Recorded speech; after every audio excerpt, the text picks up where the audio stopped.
आप जो सोचते हैं क्या वो वाकई में आपकी अपनी सोच है, या फिर वो सिर्फ बोरोड ओपिनियन है जो आपने दुनिया से चुपचाप उठा ली?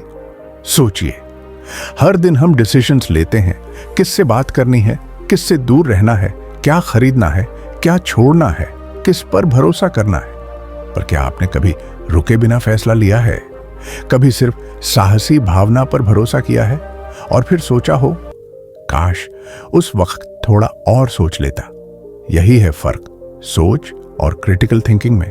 क्रिटिकल थिंकिंग मतलब सोच को चैलेंज करना, अपनी मान्यताओं पर शक करना और प्रमाण के बिना किसी बात को ब्लाइंडली न मानना।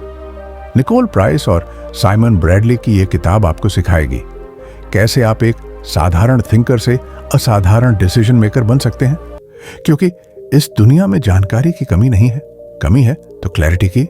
तो तैयार हो जाइए एक ऐसी यात्रा पर निकलने के लिए जो आपकी सोच की दिशा ही बदल देगी। क्रिटिकल थिंकिंग की असली ताकत को अनलॉक करने के लिए इस एपिसोड को अंत तक सुनिए, क्योंकि हो सकता है आपकी आने वाली सबसे बड़ी जीत सिर्फ एक सही सोच की दूरी पर हो। Chapter 1, what is critical thinking? आपका दिमाग हर रोज 60,000 से ज्यादा थॉट सोचता है, लेकिन सवाल यह है, क्या आप वाकई में सोच रहे हैं या बस सोच जैसा महसूस कर रहे हैं? हम सब सोचते हैं, लेकिन क्रिटिकल थिंकिंग का मतलब है ठीक से, गहराई से और बिना झूठी मान्यताओं के सोच पाना। क्रिटिकल थिंकिंग आखिर है क्या? निकोल प्राइस और साइमन ब्रैडली कहते हैं, सोचना ऑटोमेटिक है, लेकिन क्रिटिकल सोच एक स्किल है। मतलब यह कि सोच आना तो सामान्य है, पर उस सोच को सही दिशा देना वो कला है। क्रिटिकल थिंकिंग का सीधा मतलब होता है सबूत के बेस पर सोचो, तर्क के साथ सोचो, पूर्वाग्रह और धारणाएं को साइड में रखकर सोचो, हर एंगल को देखकर सोचना सीखो। Normal thinking versus critical thinking. Imagine कीजिए आपको व्हाट्सएप पर एक मैसेज आता है, खाना के बाद ठंडा पानी पीने से कैंसर हो सकता है। नॉर्मल थिंकर क्या करेगा? फॉरवर्ड कर देगा बिना वेरीफाई किए। लेकिन एक क्रिटिकल थिंकर पॉज करेगा, वो सोचेगा इसका सोर्स क्या है, क्या कोई मेडिकल रिसर्च है, क्या यह साइंटिफिकली प्रूवन है, या बस एक वायरल मिथ है। यही है फर्क, एक रिएक्ट करता है, दूसरा रिफ्लेक्ट करता है। अब एक सवाल आपसे, क्या आप क्रिटिकल थिंकर हैं? चेक करिए खुद को इन पॉइंट्स पर। नंबर 1, क्या आप हर बात पर क्यों पूछते हैं? नंबर 2, क्या आप किसी भी जानकारी को फेस वैल्यू पर नहीं लेते?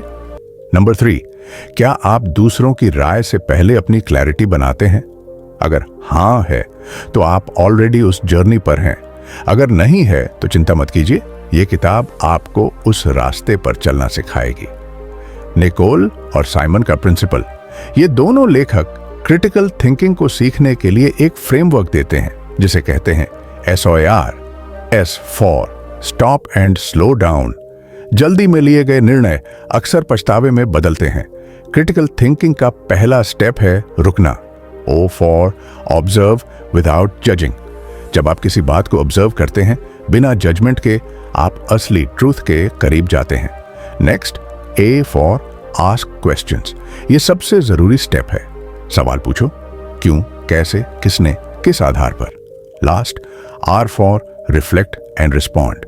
सोचो, समझो और फिर रिस्पॉन्ड करो। रिएक्शन नहीं, रिफ्लेक्शन बेस्ड रिस्पॉन्स दो। डेली लाइफ में क्रिटिकल थिंकिंग कैसे लाएं? न्यूज पढ़ते समय हेडलाइंस पर मत रुकिए, सोर्स और कॉन्टेक्स्ट को समझिए। सोशल मीडिया पर हर वायरल पोस्ट सच नहीं होता। बैकग्राउंड चेक करना सीखिए। डिस्कशंस में अपनी बात पर अड़े रहना क्रिटिकल थिंकिंग नहीं है। दूसरों की लॉजिक को सुनना भी सीखिए। डिसीजंस में रिस्क बेनिफिट एनालिसिस जरूर करिए। Chapter 2, barriers to clear thinking. आपके अंदर क्लैरिटी है, लेकिन उस स्पष्टता तक पहुंचने के रास्ते में धुंध है। निकोल प्राइस और साइमन ब्रैडली इस धुंध को कहते हैं क्रिटिकल थिंकिंग में बाधाएं, सोचने के रास्ते में आने वाली साइकोलॉजिकल और इमोशनल दीवारें। हम सब सोचते हैं, लेकिन अक्सर हमारी सोच गलत दिशा में भागती है। क्यों? क्योंकि हम फंसे होते हैं थिंकिंग ट्रैप्स में। रुकावट एक, कॉन्फर्मेशन बायस। वो सुनो जो अच्छा लगे। आपको क्या पसंद है आप वही सुनते हैं, आप क्या मानते हैं आप वही प्रूफ ढूंढते हैं। उदाहरण के लिए, अगर आप मानते हैं कि होम्योपैथी काम करती है तो आप वही आर्टिकल्स, वही स्टोरीज ढूंढेंगे जो आपकी बात को सही साबित करें। बाकी साइंटिफिक डेटा को आप इग्नोर कर देंगे। यही है कॉन्फर्मेशन बायस। सच नहीं, अपने बिलीफ को सही साबित करने की कोशिश। बचाव कैसे करें? खुद से पूछिए, क्या मैं इसके उल्टे फैक्ट्स भी देखने को तैयार हूं? क्या मैं केवल वो सुन रहा हूं जो मैं सुनना चाहता हूं? रुकावट दो, भावनात्मक तर्क। मुझे बुरा लग रहा है, इसका मतलब कुछ गलत है। मुझे डर लग रहा है, मतलब ये काम गलत है। फीलिंग्स जरूरी हैं, लेकिन वो हमेशा सच्चाई नहीं होते। इमोशन से ड्रिवन डिसीजंस अक्सर रिग्रेट लाते हैं। उदाहरण, किसी ने आपकी बात इग्नोर कर दी। आपको लगता है वो मुझे पसंद नहीं करता, पर हो सकता है वो थका हुआ हो, परेशान हो या खोया हुआ हो। बचाव कैसे करें? जब इमोशंस हाई हों, डिसीजंस मत लीजिए। खुद से पूछिए, क्या मैं फीलिंग से सोच रहा हूं या फैक्ट से? रुकावट तीन, ग्रुप थिंक। सब कह रहे हैं तो सही होगा। ग्रुप में जब सब एक ही बात कह रहे हों तो हम अपने डाउट्स दबा लेते हैं। उदाहरण, आपकी टीम में सब कह रहे हैं क्लाइंट को यह प्रपोजल पसंद आएगा। आपको शक है पर आप चुप रहते हैं। क्यों? डर कि अकेला अलग बोलने वाला ना दिखूं। रिजल्ट, बाद में प्रपोजल रिजेक्ट हो जाता है। निकोले और सिमोन कहते हैं, सर्वसम्मति हमेशा सही नहीं होती। बचाव कैसे करें?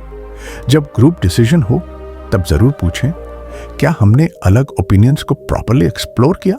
रिस्पेक्टफुली अकेली आवाज बनने का साहस रखें। रुकावट चार, ओवर जनरलाइजेशन। एक बार हुआ हमेशा होगा। अगर किसी ने एक बार आपको धोखा दिया, आप मान लेते हैं अब कोई ट्रस्टवर्दी नहीं है। एक बार आप पब्लिक स्पीकिंग में घबरा गए, आप सोचते हैं मैं कभी स्टेज पे अच्छा नहीं कर सकता। यही है ओवर जनरलाइजेशन, छोटी फेलियर को बड़ा रूल बना देना। बचाव कैसे करें?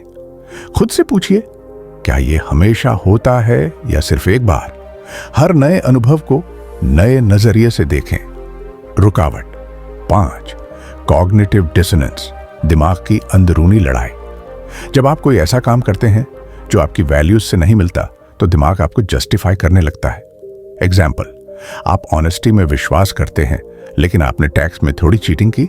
अब आप सोचते हैं सब करते हैं, इसमें बुराई क्या है? सिस्टम ही गलत है, मैं क्या करूं? यही है कॉग्निटिव डिसोनेंस। जब ट्रूथ अनकंफर्टेबल हो तो हम उसे ट्विस्ट कर देते हैं। बचाव कैसे करें? अपनी वैल्यूज के साथ ब्रूटली ऑनेस्ट रहिए। खुद से अनकंफर्टेबल सवाल पूछिए। निकोल और साइमन का फॉर्मूला, रुकें, पहचानें, बदलें।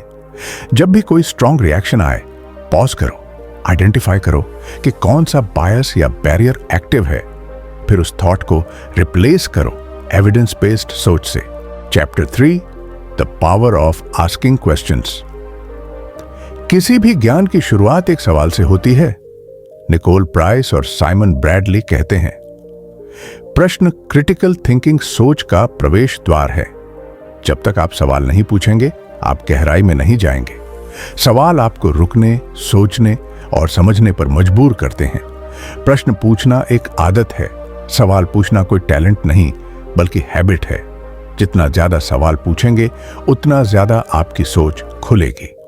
क्रिटिकल थिंकिंग के लिए प्रश्नों के टाइप्स। नंबर 1, स्पष्ट करने वाले प्रश्न। इसका मतलब क्या है? आप इसका उदाहरण दे सकते हैं।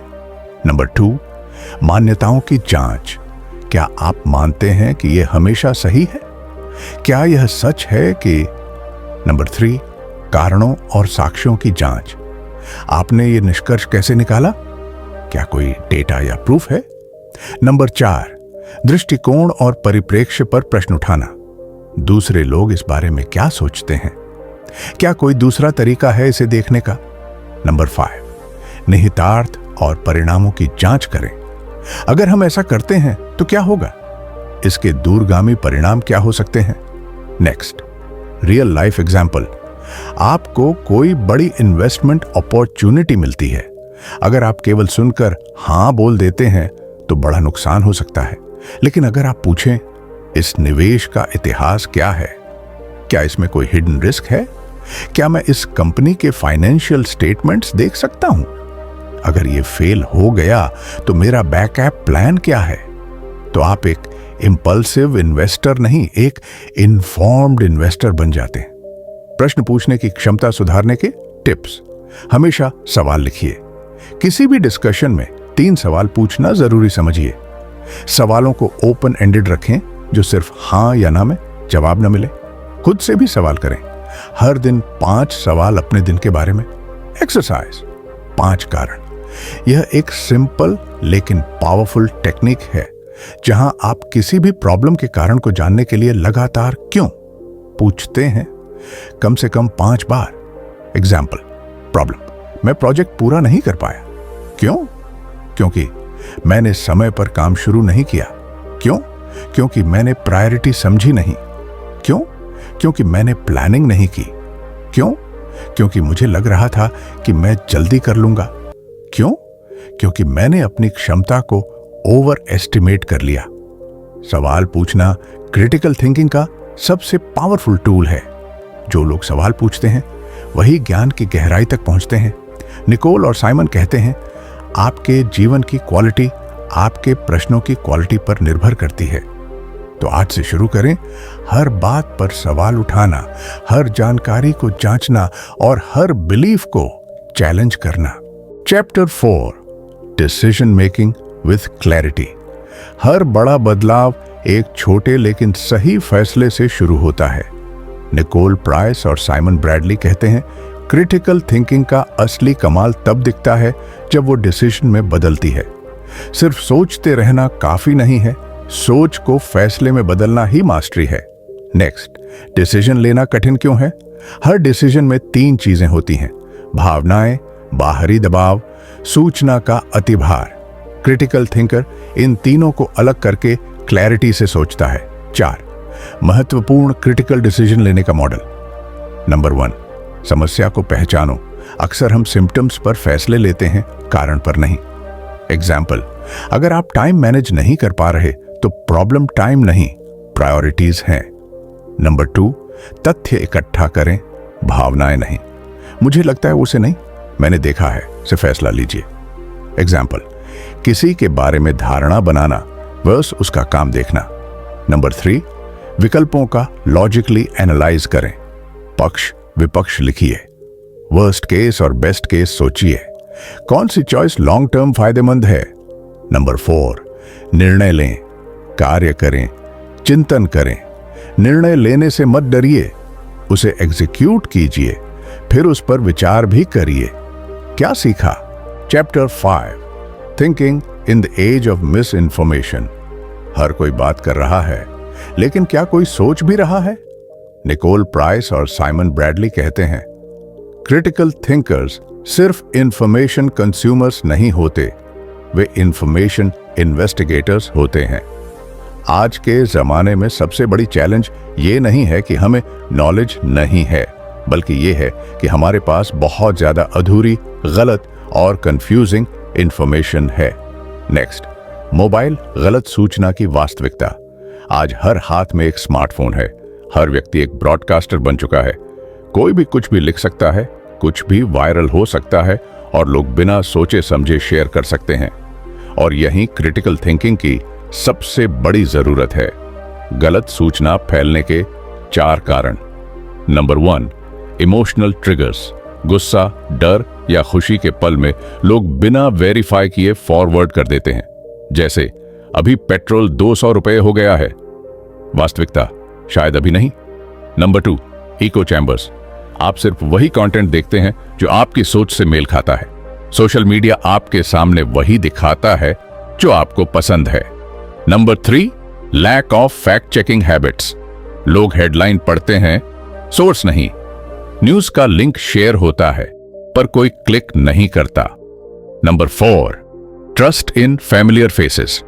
अगर किसी दोस्त या फैमिली ने भेजा है तो हम मान लेते हैं कि सही होगा। CRAP परीक्षण इंफॉर्मेशन को जज करने का एक पावरफुल तरीका है। C: currency. क्या यह जानकारी अभी की है या पुरानी?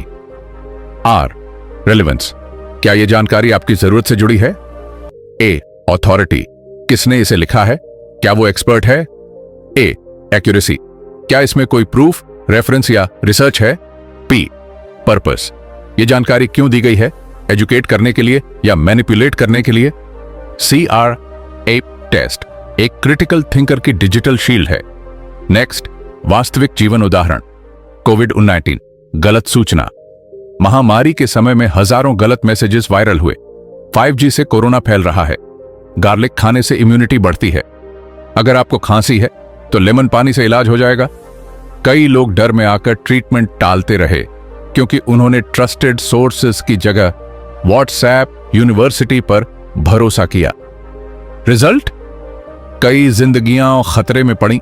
गलत सूचना पर विश्वास करने वाले लोगों से कैसे बात करें? निकोले और सिमोन कहते हैं, विश्वासों पर हमला मत करो, जिज्ञासा को आमंत्रित करो। अगर कोई फेक इंफॉर्मेशन पर भरोसा करता है तो उनसे बहस मत कीजिए, उनसे सवाल पूछिए। तुम्हें यह जानकारी कहां से मिली? क्या तुम्हें लगता है कोई और सोर्स भी हो सकता है? अगर ये इन्फो गलत हो तो इसका क्या असर होगा? ऐसे सवाल ईगो को ट्रिगर नहीं करते बल्कि सोचने पर मजबूर करते हैं। Chapter 6, creative and lateral thinking. सोच को चौकोर दायरे से बाहर निकालना। जब हर रास्ता बंद लगे तो नया रास्ता खुद बनाओ। निकोल प्राइस और साइमन ब्रैडली कहते हैं, क्रिटिकल थिंकिंग का मतलब है सही होना, क्रिएटिव थिंकिंग का मतलब है नया खोजना। और जब आप दोनों को जोड़ते हैं, आप बनते हैं वो इंसान जो न सिर्फ समस्याओं को पहचानता है बल्कि उनके लिए यूनिक सॉल्यूशंस भी खोजता है। लैटरल थिंकिंग क्या है? लैटरल थिंकिंग मतलब सीधे रास्ते पर न चलकर सोच के टेढ़े मेढ़े नए रूट से समाधान निकालना। एडवर्ड बोनो, जिसने ये शब्द गढ़ा था, कहता है, आप उसी पुराने गड्ढे में नया कुआं नहीं खोद सकते। इसका मतलब अगर आप बार बार वही सोचते हैं तो नया कभी नहीं मिलेगा। Example 1, the candle problem. एक क्लासिक एक्सपेरिमेंट। आपके पास है एक मोमबत्ती, कुछ माचिस, एक डिब्बा जिसमें पिन्स हैं। टास्क, मोमबत्ती को दीवार पर लगाए बिना मोम टपकाए। ज्यादातर लोग कोशिश करते हैं मोमबत्ती को टेप करें, पिन से चुभाएं। क्रिएटिव थिंकर क्या करता है? पिन्स को डिब्बे से निकालता है और डिब्बे को एक प्लेटफॉर्म बना देता है। यह लैटरल थिंकिंग है। डिब्बे को सिर्फ कंटेनर की तरह नहीं, एक टूल की तरह देखना। रचनात्मक सोच क्यों अवरुद्ध है? Number 1, functional fixedness. जब हम किसी चीज को सिर्फ उसी रूप में देखते हैं जैसा हमें सिखाया गया है। एग्जाम्पल, पेपर क्लिप तो बस पन्ने जोड़ने के लिए होता है, लेकिन उससे सिम कार्ड एक्स्ट भी किया जा सकता है। नंबर 2, मूर्ख दिखने का डर। क्या सोचा तो सब हंसेंगे? क्रिएटिव थिंकर सवाल से नहीं डरता। 3, तर्क पर अति निर्भरता। तर्क जरूरी है, लेकिन वो पास्ट के पैटर्न से काम करता है। क्रिएटिविटी फ्यूचर संभावनाएं से। डेली क्रिएटिव थिंकिंग का अभ्यास कैसे करें? हर ऑब्जेक्ट को देखकर सोचिए, इसका और क्या यूज हो सकता है? हफ्ते में एक बार सिर्फ गलत आइडियाज की लिस्ट बनाइए। बच्चों से बात कीजिए, उनकी सोच में रूल्स नहीं होते। स्केच, डूडल या डायग्राम से सोचिए, सिर्फ वर्ड से नहीं। निकोल और साइमन कहते हैं, क्रिएटिविटी कोई जादू नहीं है, ये बस डर से मुक्ति है। जो लोग क्रिटिकल सोचते हैं वो गलतियों से बचते हैं, लेकिन जो लोग क्रिएटिव सोचते हैं वो दुनिया बदलते हैं। और जब आप दोनों कर सकते हैं, तब आप वो इंसान बनते हैं जिसे कोई भी प्रॉब्लम रोक नहीं सकती। Chapter 7, cognitive biases in everyday life. आपके फैसले उतने समझदार नहीं होते जितने आप सोचते हैं। निकोल प्राइस और साइमन ब्रैडली कहते हैं, पूर्वाग्रह कोई दोष नहीं है, यह मानवीय है, लेकिन आलोचनात्मक विचारक इसे पहचानते हैं और इससे ऊपर उठते हैं। हम सब में बायस होता है वो ऑटोमेटिक ढंग से सोचने का तरीका जो हमें बार बार एक ही तरह के निर्णय लेने पर मजबूर करता है।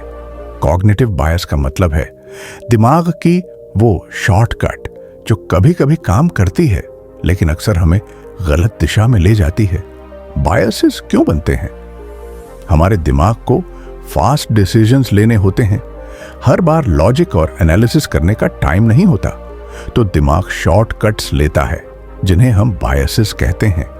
ये कुछ कुछ वैसा ही है जैसे ट्रैफिक में आप सहज ब्रेक दबा देते हैं, लेकिन जब बात हो लाइफ डिसीजंस की, ये सेम शॉर्टकट्स आपको गुमराह कर सकते हैं। शीर्ष 4 कॉग्निटिव बायसेस जो आपकी सोच पर असर डालते हैं। नंबर 1, कॉन्फर्मेशन बायस। बस वही देखो जो आप मानते हो। आपने कोई राय बना ली है और अब आप सिर्फ वही बातें देखते हैं जो उस राय को सपोर्ट करती हैं। एग्जाम्पल, अगर आप मानते हैं कि सोशल मीडिया टाइम वेस्ट है, तो आप सिर्फ वो स्टोरीज देखेंगे जो इसकी बुराइयां दिखाएं। जो लोग इससे अर्न कर रहे हैं उन्हें आप इग्नोर कर देंगे। क्रिटिकल थिंकर क्या करेगा? दोनों साइड्स के प्रूफ देखेगा, खुद की राय को चुनौती देगा। नंबर 2, एंकरिंग बायस। पहली जानकारी ही सब तय कर देती है। जो पहली इन्फो मिलती है वही हमारा बेस बन जाती है। एग्जाम्पल, कोई कहे ये प्रोडक्ट 5,000 रुपए का है पर आपको सिर्फ 2,000 रुपए में मिलेगा। आपको लगेगा सस्ता मिल रहा है, पर असल में वो प्रोडक्ट 1,500 रुपए भी नहीं वर्थ हो सकता। सवाल पूछिए, क्या ये फर्स्ट प्राइस सही था या सिर्फ ट्रैप? Number 3, availability heuristic. जो दिख रहा है वही सच लगता है। आपने अगर हाल ही में कोई दुर्घटना देखी हो तो आपको लगेगा कि दुर्घटनाएं बढ़ रही हैं, भले ही डेटा कहे कि वो घट रही हैं। न्यूज़ में एक किडनैपिंग दिखी, अब आपको लगेगा बच्चों को बाहर भेजना अनसेफ है। क्रिटिकल थिंकर पूछता है, क्या ये आइसोलेटेड केस है या real trend? Number 4, hello effect. एक क्वालिटी देखकर पूरी इमेज बना लेना। अगर कोई इंसान दिखने में अच्छा है तो आप मान लेते हैं कि वो स्मार्ट भी होगा, ऑनेस्ट भी होगा। एग्जाम्पल, एक्टर ने कोई ब्रांड प्रमोट किया, लोग सोचते हैं अगर ये यूज करता है तो अच्छा होगा। क्रिटिकल थिंकर पूछता है, क्या प्रोडक्ट की वैल्यू उसके प्रमोशन से जुड़ी है या खुद में? निकोल और साइमन कहते हैं, क्रिटिकल थिंकर्स पूर्वाग्रह को पूरी तरह से खत्म नहीं करते, वे इसे तेजी से पहचान लेते हैं। बायस कोई बीमारी नहीं है, वो एक प्राकृतिक मानवीय दोष है जिसे अवेयरनेस और अभ्यास से मैनेज किया जा सकता है। जब आप अपने ही दिमाग की चालों को पहचान लेते हैं, तब आप उस गेम के मास्टर बन जाते हैं।